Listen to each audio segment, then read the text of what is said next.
जय हिंद दोस्तों, स्वागत है आपका राज ट्यूटोरियल चैनल पर। आज हम लोग कंपनी के गवर्नर जनरल के सेकेंड पार्ट वीडियो में उसके आगे के गवर्नर जनरल के बारे में अध्ययन करेंगे। तो चलिए आगे के जो गवर्नर जनरल है लॉर्ड हेंटिंगस, उसके बारे में हम लोग अध्ययन करते हैं। लॉर्ड हेंटिंगस का कार्यकाल जो है 1853 ईस्वी से 1823 ईस्वी तक है। इसी के समय में आंग्ल नेपाल युद्ध 1814 से 16 ईस्वी में हुई थी, जिससे नेपाल के अमर सिंह और थापा को आत्मसमर्पण करना पड़ा। मार्च 1816 ईस्वी में अंग्रेजों और गोरखों के बीच संगौली की संधि के द्वारा आंग्ल नेपाल युद्ध का अंत हुआ। लॉर्ड हेंटिंगस के कार्यकाल में क्या हुआ कि आंग्ल नेपाल युद्ध हुआ। कब? 1814 से 1816 ईस्वी में। और इसमें क्या हुआ कि नेपाल के अमर सिंह थापा को आत्मसमर्पण करना पड़ा। और 1816 ईस्वी में अंग्रेजों और गोरखों के बीच जो है संगौली की संधि हुई। याद रखिएगा दोस्तों, संगौली की संधि कब हुआ? तो 1816 ईस्वी में हुआ। किसके किसके बीच हुआ? तो अंग्रेजों और गोरखों के बीच हुआ। आंग्ल संधि द्वारा आंग्ल नेपाल का युद्ध का क्या हो गया? अंत हो गया। यानी संगौली के संधि के द्वारा जो है आंग्ल नेपाल युद्ध क्या हो गया? अंत हो गया। इसके समय में पिंडकारियों का दमन कर दिया गया। पिंडारियों के प्रमुख नेताओं में वासिल मोहम्मद, चीतू एवं करीम खां थे। ठीक ना। इनके समय में क्या हुआ कि पिंडारियों को क्या कर दिया? दमन कर दिया गया। और पिंडारियों के प्रमुख नेता में कौन थे? तो वासिल मोहम्मद, चीतू और करीम खां थे। इसने मराठों की शक्ति को अंतिम रूप से नष्ट कर दिया। इसने क्या कर दिया कि मराठों की जो शक्ति थी वो अंतिम रूप से खत्म हो गया। इसने प्रेस पर लगे प्रतिबंध को समाप्त कर प्रेस के मार्गदर्शन के लिए नियम बनाए। और इसने प्रेस पर लगे जो प्रतिबंध था उसको समाप्त कर दिया और प्रेस के मार्गदर्शन के लिए नियम बनाया। इसी के समय 1822 ईस्वी में टेनेक्सी एक्ट यानी काश्तकारी अधिनियम लागू किया गया। और इसी के समय क्या हुआ कि 1822 ईस्वी में टेनेक्सी एक्ट या काश्तकारी अधिनियम लागू किया गया। चलिए नेक्स्ट गवर्नर जनरल जो है वह लॉर्ड एम हर्स्ट हैं। इनका कार्यकाल क्या है? 1823 ईस्वी से 1828 ईस्वी तक। लॉर्ड एम्सहर्स्ट का कार्यकाल 1823 से 1828 ईस्वी तक है। इसके समय में प्रथम आंग्ल बर्मा युद्ध 1824 से 1826 ईस्वी तक लड़ा गया। 1826 ईस्वी में बर्मा और अंग्रेजों के बीच यानडूब की संधि हुई। ठीक ना। 1826 बर्मा प्रथम आंग्ल बर्मा युद्ध कब हुआ? था 1824 से 1826 ईस्वी में। और ये अंग्रेजों के बीच जो है यानडूब की संधि कब हुआ? तो 1826 ईस्वी में। 1824 ईस्वी में बैरकपुर का सैनिक विद्रोह भी इसी के समय में हुआ था। और 1824 जो है में बैरकपुर का जो सैन्य विद्रोह हुआ था तो इसी के समय हुआ था, यानी लॉर्ड एम्सहर्स्ट के समय में ही। ठीक ना। तो इसमें दो चीज़ याद रखना है दोस्तों कि प्रथम आंग्ल बर्मा युद्ध कब हुआ? तो 1824 से 1826 ईस्वी में। और यानडूब की संधि कब हुआ? तो 1826 ईस्वी में। और इसी के समय में 1824 ईस्वी में सैन्य विद्रोह भी हुआ था। चलिए नेक्स्ट जो है governor general Lord William Bentinck आते हैं, जो कि बहुत ही महत्वपूर्ण है। लॉर्ड विलियम बेंटिक के बारे में इनका क्या क्या कार्यकाल है? तो 1828 से 1835 ईस्वी तक। 1803 ईस्वी में यह मद्रास का गवर्नर था। और इसी के समय में 1806 ईस्वी में माथे पर जातीय चिन्ह न लगाने और कानों में बालियां न पहनने देने पर बेलोर के सैनिकों ने विद्रोह कर दिया। हुआ क्या कि 1803 ईस्वी में यह मद्रास का गवर्नर था। ठीक। अब इसी के समय में 1806 ईस्वी में माथे पर जातीय चिन्ह न लगाने और कानों में बालियां न पहनने देने पर बेलोर के सैनिकों ने क्या कर दिया? विद्रोह कर दिया। यानी कि कानों में बालियां नहीं पहनना था और माथे पर जो जातीय चिन्ह नहीं लगाना था, जिसके कारण जो है बेलोर के सैनिकों ने क्या कर दिया? तो विद्रोह कर दिया। 1833 के चार्टर्ड एक्ट द्वारा बंगाल के गवर्नर जनरल को भारत का गवर्नर जनरल बना लिया गया। और इस प्रकार भारत का पहला governor general Lord William Bentinck हुआ। 1833 याद रखिएगा दोस्तों, 1833 के चार्टर्ड एक्ट अधिनियम के द्वारा बंगाल के गवर्नर जनरल को भारत का गवर्नर जनरल बना दिया गया। इसी प्रकार भारत का पहला अगर गवर्नर जनरल कौन हुआ? तो लॉर्ड विलियम बेंटिक हुआ। भारत का प्रथम गवर्नर जनरल वारेन हेस्टिंग्स था। अब बंगाल का अगर कहा जाए कि प्रथम गवर्नर जनरल कौन था? तो वारेन हेस्टिंग्स था। याद रखिएगा, बंगाल का प्रथम, ठीक ना, गवर्नर जनरल वारेन हेस्टिंग्स था। और भारत का प्रथम गवर्नर जनरल विलियम बेंटिक था। राजा राम मोहन राय के सहयोग से विलियम बेंटिक ने 1829 ईस्वी में सती प्रथा का समाप्त कर दिया। बेंटिक ने इस प्रथा के खिलाफ कानून बनाकर 1929 ईस्वी में धारा 17 के द्वारा विधवाओं को सती होने को अवैध घोषित कर दिया। ठीक ना, यानी कि राजा राम मोहन के सहयोग से लॉर्ड विलियम बेंटिक ने 1829 ईस्वी में सती प्रथा को क्या कर दिया, समाप्त कर दिया। बेंटिक ने इस प्रथा के खिलाफ कानून बनाकर 1829 ईस्वी में धारा 17 के द्वारा विधवाओं को सती होने को अवैध घोषित कर दिया। अकबर और मराठा पेशवाओं ने भी सती प्रथा पर रोक लगाने का प्रयास किया था। ठीक ना, नोट, अकबर और मराठा जो पेशवा थे उन्होंने भी सती प्रथा को रोक लगाने का प्रयास किया था, परंतु ऐसा कुछ हुआ नहीं। लेकिन 1829 ईस्वी में लॉर्ड विलियम बेंटिक ने राजा राम मोहन राय के सहयोग से क्या कर दिया कि सती प्रथा को अंत कर दिया। बेंटिक ने कर्नल स्लीमैन की सहायता से 1830 ईस्वी में ठगी प्रथा को समाप्त कर दिया। ठग देवी काली को पूजा करते थे। अब बेंटिक ने क्या कर लिया कि कर्नल स्लीमैन की सहायता से 1830 ईस्वी में ठगी प्रथा को भी समाप्त कर दिया। और ठग जो था देवी काली की पूजा करते थे। याद रखिएगा दोस्तों, पूछ देगा कि ठग जो है कौन सा देवताओं की पूजा करते थे, तो देवी काली की पूजा करते थे। सन 1835 ईस्वी में बेंटिक ने कलकत्ता में कलकत्ता मेडिकल कॉलेज की स्थापना की। सन 1835 में बेंटिक ने कलकत्ता में कलकत्ता मेडिकल कॉलेज की स्थापना की। सन 1835 में क्या हुआ कि विलियम बेंटिक ने कलकत्ता में कलकत्ता मेडिकल कॉलेज की स्थापना की। इसी के समय में मैकाले की अनुशंसा पर अंग्रेजी को शिक्षा का माध्यम बनाया गया और मैकाले द्वारा कानून का वर्गीकरण भी किया गया। और इसी के समय में यानी लॉर्ड विलियम बेंटिक के समय में ही मैकाले की अनुशंसा पर अंग्रेजी शिक्षा का माध्यम बनाया गया। मैकाले द्वारा कानून का वर्गीकरण भी किया गया। बेंटिक ने 1831 ईस्वी में मैसूर तथा 1834 में कुर्ग एवं मधकचेर को हड़प लिया। बेंटिक ने क्या किया कि 1831 ईस्वी में मैसूर को हड़प लिया, 1834 ईस्वी में कुर्ग एवं कचेर को भी क्या कर लिया, हड़प लिया। इसने भारतीयों को उत्तरदायी पदों पर नियुक्त किया। इसके समय में भारतीयों को प्रदान किया गया उच्चतम पद सदर अमीन का था, जिसे 700 रुपये प्रति माह तनख्वाह मिलती थी। और इनके समय में जो है भारतीयों को उत्तरदायी पदों पर नियुक्त किया गया। इसके समय में भारतीयों को प्रदान किया गया सर्वोत्तम पद कौन था, तो सदर अमीन का था, जिसका वेतन कितना था, तो 700 रुपये प्रति माह तनख्वाह मिलती थी। यानी कि सबसे हाईएस्ट जो पद था वो क्या चीज़ का था, तो सदर अमीन का था, जिसे 700 रुपये प्रति माह तनख्वाह मिलती थी। इनके समय में कंपनी के 1833 के चार्टर एक्ट द्वारा यह निश्चित किया गया कि धर्म, जाति, रंग एवं जन्म के आधार पर किसी भी व्यक्ति को कंपनी की सेवा में प्रवेश करने से नहीं रोका जाएगा। और इनके समय में ही कंपनी के 1833 के चार्टर एक्ट के द्वारा यह निश्चित किया गया कि धर्म, जाति, रंग अथवा जन्म के आधार पर किसी भी व्यक्ति को कंपनी की सेवा में प्रवेश करने से नहीं रोका जा सकेगा।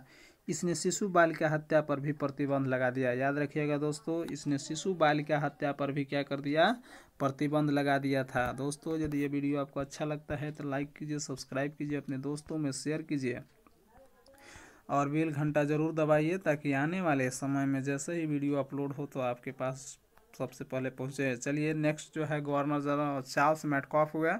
इसने अपने 1 वर्ष के कार्यकाल में प्रेस पर से नियंत्रण हटाया, इसीलिए इसे भारतीय प्रेस का मुक्तिदाता कहा जाता है। याद रखिएगा दोस्तों, चार्ल्स मैडकॉफ जो है बहुत ही कम समय के लिए बने। 1835 से 1836 ईस्वी तक मात्र कार्यकाल इनका जो है 1 वर्ष ही रहा।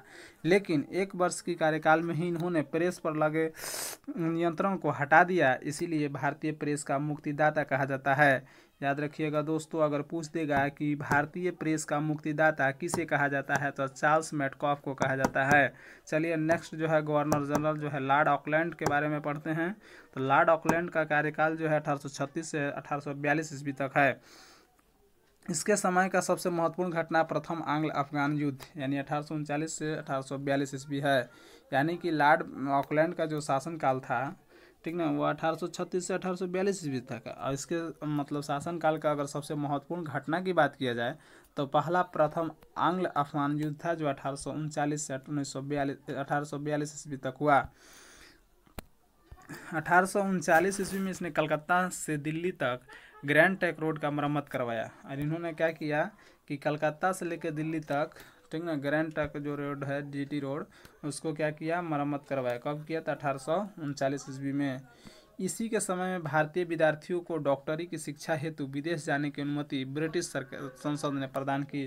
और इन्हीं के समय भारतीय स्टूडेंट को डॉक्टरी की शिक्षा प्राप्त करने के लिए विदेश जाने की अनुमति ब्रिटिश संसद ने दी। चलिए, नेक्स्ट जो आते हैं वह गवर्नर कौन है, तो लॉर्ड एलिनबरो। इनका शासनकाल 1842 से 1844 ईस्वी तक है। प्रथम आंग्ल अफगान युद्ध समाप्त हुआ। इन्हीं के समय में क्या हुआ कि प्रथम आंग्ल अफगान युद्ध था वो क्या हो गया, समाप्त हो गया। सिंध को अगस्त 1843 ईस्वी में पूर्ण रूप से ब्रिटिश साम्राज्य में मिला लिया गया। सिंध विजय के विषय में नेपियर का कथन है कि वह अफगानी तूफान की पूंछ थी। ठीक ना, यानी क्या किया गया कि 1843 ईस्वी में सिंध को पूर्ण रूप से ब्रिटिश साम्राज्य में मिला लिया गया। और सिंध विजय के विषय में नेपियर का कथन है, अकॉर्डिंग टू नेपियर, कि वह अफगानी तूफान की पूंछ थी। ठीक ना, क्या था, तो वह अफगानी तूफान की पूंछ थी।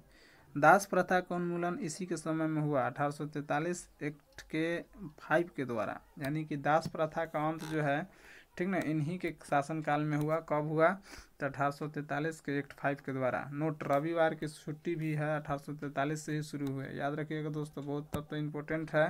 ठीक ना, कि लॉर्ड एलनबरो के एक शासनकाल में ही सबसे पहले संडे हॉलीडे के रूप में शुरुआत हुआ 1843 ईस्वी में, और लॉर्ड एलनबरो के ही शासनकाल में ही दास प्रथा का क्या हुआ, अंत हुआ। चलिए अब नेक्स्ट जो गवर्नर जनरल है उनके बारे में पढ़ते हैं, आते हैं अगले गवर्नर जनरल के बारे में। तो लॉर्ड हार्डिंग है। लॉर्ड हार्डिंग का कार्यकाल जो है 1844 से 1848 ईस्वी है।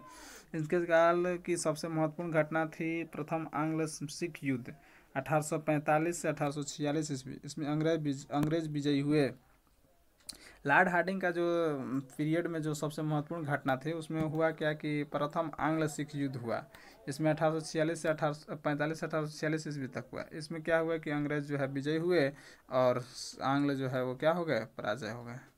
चलिए अब इसने नर बलि प्रथा पर प्रतिबंध लगाया। लॉर्ड हार्डिंग ने क्या किया कि नर बलि प्रथा पर प्रतिबंध लगा दिया। चलिए आते हैं अब नेक्स्ट गवर्नर जनरल जिसका नाम है लॉर्ड डलहौजी। इनका कार्यकाल क्या है, 1848 ईस्वी से 1856 ईस्वी तक।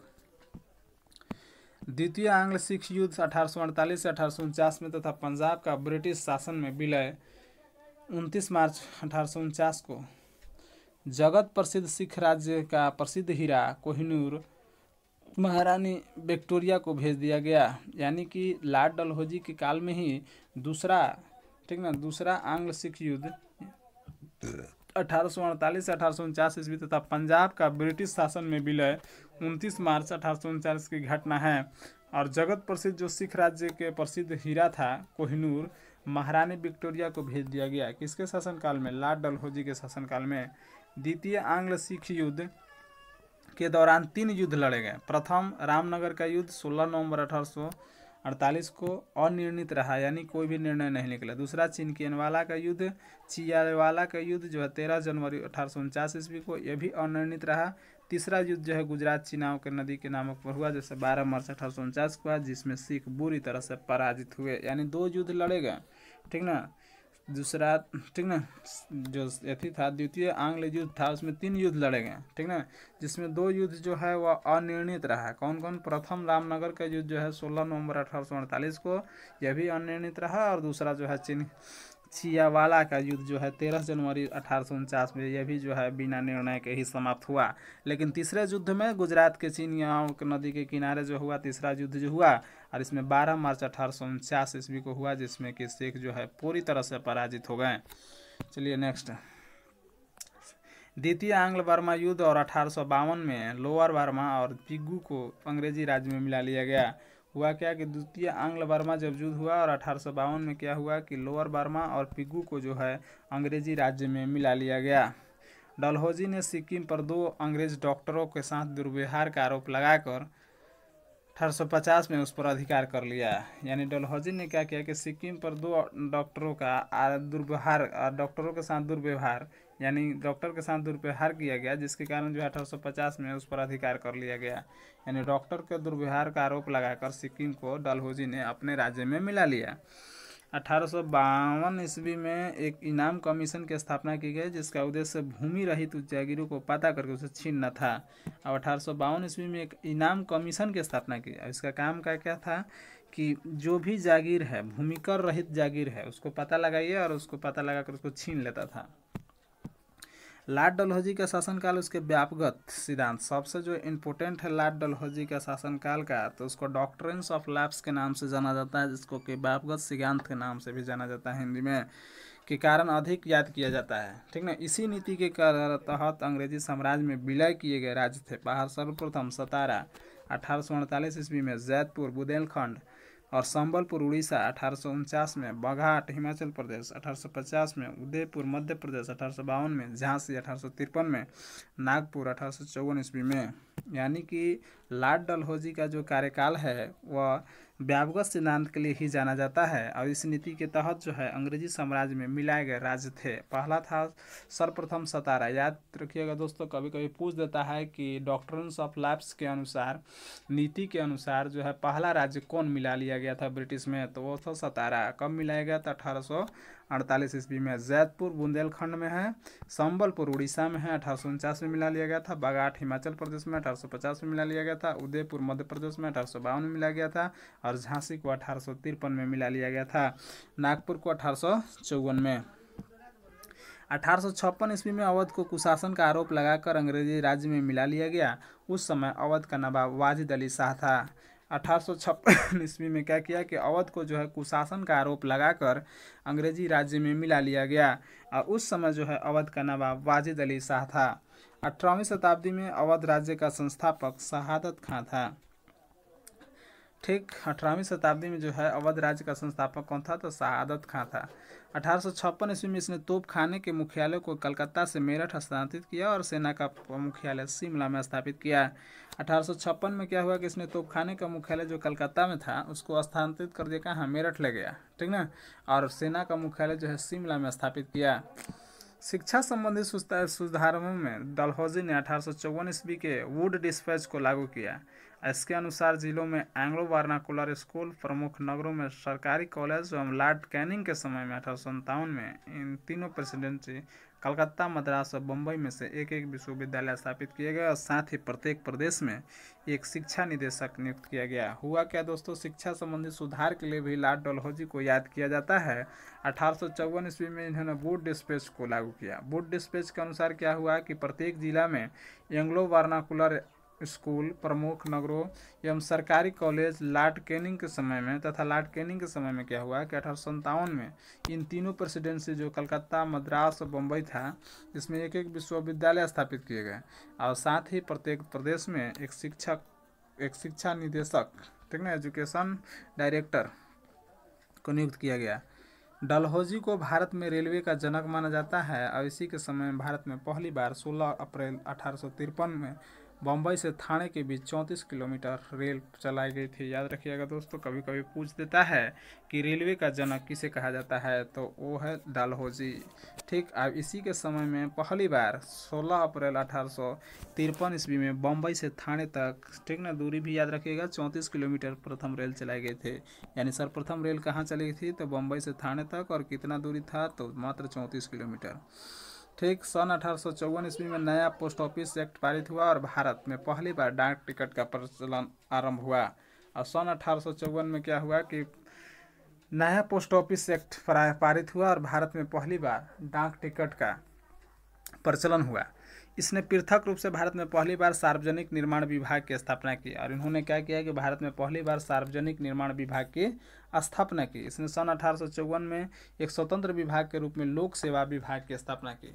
यानी कि लोक सेवा विभाग की स्थापना जो है, ठीक, किसके काल में हुआ, कब हुआ? था 1854 ईस्वी में हुआ।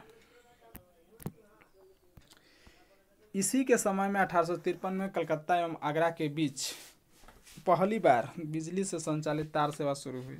यानी इन्हीं के समय में क्या हुआ कि 1853 ईस्वी में कलकत्ता एवं आगरा के बीच जो है पहली बार जो है बिजली के तार द्वारा सेवा शुरू हुआ, बिजली से संचालित तार सेवा शुरू हुआ। इसने शिमला को ग्रीष्मकालीन राजधानी बनाया। इन्होंने क्या किया कि शिमला को ग्रीष्मकालीन राजधानी बनाया। 1853 के चार्टर्ड एक्ट के द्वारा कंपनी के संचालक मंडल से कंपनी के प्रशासनिक अधिकारियों की नियुक्ति का अधिकार वापस ले लिया गया, और 1853 से ही अधिकारियों की नियुक्ति के लिए प्रतियोगिता परीक्षा की व्यवस्था की गई। इसके लिए उम्र सीमा 18 से 23 वर्ष रखी गई। यानी कि हुआ क्या दोस्तों कि 1853 के चार्टर्ड एक्ट के, ठीक ना, चार्टर एक्ट के जो कंपनी के संचालक मंडल से कंपनी के प्रशासनिक अधिकारियों की नियुक्ति का अधिकार वापस ले लिया गया। अब 1853 में इन्हीं के अधिकारियों की नियुक्ति के लिए प्रतियोगिता परीक्षा की व्यवस्था की गई, जिसकी उम्र सीमा था मात्र 1823 वर्ष। सत्येंद्र नाथ टैगोर पहले भारतीय थे जिन्होंने 1863 ईस्वी में लंदन में हुई सिविल सेवा परीक्षा में सफलता प्राप्त की थी। ठीक ना, सत्येंद्र नाथ टैगोर पहले भारतीय थे जिन्होंने 1863 में लंदन में हुई सिविल सेवा परीक्षा में सफलता प्राप्त की थी। दूसरा 1922 ईस्वी में इलाहाबाद, भारत एवं लंदन दोनों स्थानों पर साथ साथ सिविल सेवा परीक्षा का आयोजन किया जाने लगा। याद रखिएगा दोस्तों, 1922 ईस्वी में इलाहाबाद, भारत और लंदन दोनों स्थानों पर साथ साथ सिविल सेवा आयोजन किया जाने लगा। ठीक ना, और याद रखिएगा सिविल सेवा प्रथम बार निकालने वाला कौन थे, तो सत्येंद्र नाथ टैगोर थे। चलिए नेक्स्ट जो है, तो लॉर्ड डलहौजी ने ही नरबली को रोकने का भी प्रयास किया था। लॉर्ड डलहौजी ने ही नरबली को रोकने का प्रयास किया था। नेक्स्ट जो है वो आपका लॉर्ड कैनिंग के विषय में भी हम लोग पढ़ लेते हैं। तो लॉर्ड कैनिंग का कार्यकाल जो है 1856 से 1862 ईस्वी तक है। यह भारत में कंपनी द्वारा नियुक्त अंतिम गवर्नर जनरल तथा ब्रिटिश सम्राट का नियुक्त भारत का प्रथम वायसराय था। लॉर्ड कैनिंग जो है बहुत ही इंपॉर्टेंट है, क्योंकि यह कंपनी द्वारा नियुक्त जो अंतिम गवर्नर जनरल था। कौन? Lord Canning. ठीक ना, जिसका कार्यकाल 1856 से 1862 ईस्वी तक रहा और ब्रिटिश भारत का प्रथम वायसराय था। ठीक ना, याद रखिएगा दोस्तों, पूछ देता है कि भारत का प्रथम वायसराय तो लॉर्ड कैनिंग और अंतिम गवर्नर जनरल तो वह लॉर्ड कैनिंग ही था। इसके समय में सबसे महत्वपूर्ण घटना थी सन 1857 का ऐतिहासिक विद्रोह। इसी विद्रोह के बाद प्रशासनिक सुधार के अंतर्गत भारत का शासन कंपनी के हाथों से सीधे ब्रिटिश सरकार के नियंत्रण में ले लिया गया। और इसके जो है लॉर्ड कैनिंग का सबसे महत्वपूर्ण घटना था कार्यकाल का 1857 का ऐतिहासिक विद्रोह। और इसी विद्रोह के बाद प्रशासनिक सुधार के अंतर्गत भारत का जो शासन था वो कंपनी के हाथों से निकलकर सीधे कहाँ चला गया? ब्रिटिश सरकार के हाथों में ले लिया गया। कैनिंग के समय 1861 ईस्वी में उच्च न्यायालय अधिनियम बनाया गया, जिसके अनुसार पुरानी सुप्रीम कोर्ट और सदर अदालतों को समाप्त कर दिया गया। कलकत्ता, मद्रास और मुंबई में एक एक उच्च न्यायालय की स्थापना की गई। यानी कैनिंग के अनुसार 1861 ईस्वी में उच्च न्यायालय का अधिनियम बनाया गया, जिसके अनुसार पुरानी सुप्रीम कोर्ट, सदर अस्पताल को समाप्त कर दिया गया और कलकत्ता, मद्रास और मुंबई में एक एक उच्च न्यायालय की स्थापना की गई। 1866 ईस्वी में आगरा में एक उच्च न्यायालय की स्थापना की गई, जिसे 1875 में इलाहाबाद हस्तांतरित कर गया। 1866 में क्या हुआ कि आगरा में एक उच्च न्यायालय की स्थापना की गई, जिसे 1875 में इलाहाबाद में हस्तांतरित कर दिया गया। कैनिंग के समय में ही 1856 ईस्वी में विधवा पुनर्विवाह अधिनियम स्वतंत्र रूप से लागू हुआ। भारत में पहला कानूनी विधवा विवाह कलकत्ता में 7 दिसंबर 1856 ईस्वी को ईश्वर चंद्र विद्यासागर की प्रेरणा और देखरेख में संपन्न हुआ। कैनिंग के समय में ही 1856 में विधवा पुनर्विवाह अधिनियम स्वतंत्र रूप से लागू हुआ। भारत में पहला कानूनी विधवा विवाह कलकत्ता में 7 दिसंबर 1856 को ईश्वर चंद्र विद्यासागर की देखरेख में संपन्न हुआ। 1856 ईस्वी में पैतृक संपत्ति से संबंधित जो कानून बनाया गया था, उसके अनुसार यह निश्चित किया गया कि धर्म परिवर्तन करने पर किसी व्यक्ति को उसकी पैतृक संपत्ति से वंचित नहीं किया जाएगा।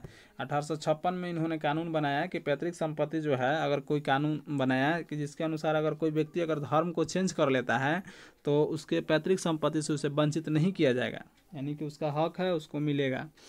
1857 ईस्वी में कैनिंग के समय में ही महालेखा परीक्षक पद का सृजन किया गया। अब 1857 ईस्वी में ही कैनिंग के समय में ही महालेखा परीक्षक पद का सृजन किया गया, जो स्वतंत्रता के बाद नियंत्रक एवं महालेखा परीक्षक कहलाया, जो कि बाद में CAG के नाम से जाना गया, महालेखा परीक्षक। भारत शासन अधिनियम 1858 ईस्वी के तहत मुगल सम्राट के पद को समाप्त कर दिया गया। अब भारत शासन अधिनियम 1858 के तहत जो है मुगल सम्राट के पद को क्या कर दिया गया? समाप्त कर दिया गया। मैकाले द्वारा प्रारूपित दंड संहिता 1858 को कानून बना दिया गया और 1859 में अपराध विधान संहिता लागू की गई। अब मैकाले द्वारा जो प्रारूपित दंड संहिता 1858 था उसको कानून बना दिया गया। 1859 में अपराध विधान संहिता की लागू की गई। अब व्यापकगत सिद्धांत डॉक्ट्रिन ऑफ लैप्स यानी विलय की नीति को समाप्त कर दिया। और इन्होंने जो डॉक्ट्रिन्स ऑफ लॉ डलहौजी ने चालू किया था उसको क्या कर दिया? समाप्त कर दिया। 1861 में इंडियन काउंसिल एक्ट पारित हुआ तथा पोर्टफोलियो प्रणाली शुरू की गई। दोस्तों 1861 में इंडियन काउंसिल एक्ट पारित हुआ और पोर्टफोलियो प्रणाली शुरू की गई। चलिए अब हम लोग अगले जो जितने भी गवर्नर जनरल है वो पार्ट थ्री में पढ़ेंगे। ठीक ना। वीडियो देखने के लिए धन्यवाद दोस्तों।